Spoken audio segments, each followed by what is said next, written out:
வணக்கம். என் பேர் doctor NS Vimaladithan, புற்றுநோய் அறுவை சிகிச்சை நிபுணர், கிளெனீகல்ஸ் ஹெல்த் சிட்டிங்கிற ஹாஸ்பிட்டல் அட் சோழிங்கநல்லூரில். இன்றைக்கி இதை பற்றி என்ன பேச போகிறோன்னா, பொதுவாக ஒரு மார்பக புற்றுநோய் இல்லைன்னா ஒரு உமன்ஸ் ஹெல்த் ரொம்ப ரொம்ப நம்ம கண்ட்ரிலேயோ நம்ம நாட்டில் ரொம்ப லேகிங்காக இருக்குது. அதை ப்ரொமோட் பண்ணுறதுக்கு ஒரு சென்னையில் ஒரு தனிப்பட்ட ஒரு ப்ரைவேட் லிமிடெட், டிக்னீரியா மார்க்கெட்டிங்னு சொல்கிற ப்ரைவேட் லிமிடெட்டில் ஒரு பி பிங்க்னு ஒரு ஆர்கனைசேஷன் இப்போ ரீசெண்டாக ஒரு இப்போ மார்பக புற்றுநோய்க்கும் சரி இல்லை உமன்ஸ் ஹெல்த்துக்கும் ஒரு ஃபோக்கஸ் பண்ணி ஒரு ஈவெண்ட் கண்டக்ட் பண்ண போகிறோம். அதை பற்றி சொல்கிறது தான் இந்த வீடியோவில் பதிவு பண்ண போகிறேன்.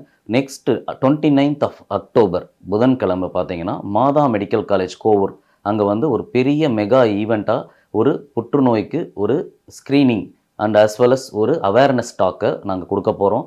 ஸோ மக்கள், இங்கே இருக்கிற மக்கள் சராசரி எல்லார் பெண்மணிகளும் இதை பார்த்து ஒரு அவேர்னஸ் க்ரியேட் பண்ணுறதுக்காக ஒரு மெகா ஈவெண்ட் கண்டக்ட் பண்ணுறாங்க. So kindly come and celebrate this event and participate. ரொம்ப உங்களுக்கு ஒரு ஸ்க்ரீனிங்காகவும் உங்களுக்கு யூஸ்ஃபுல்லாக இருக்கும். ஒரு அவேர்னஸ் பற்றி நான் ஒரு டாக்கும் கொடுக்க போகிறேன். Kindly come and join us. Thank you.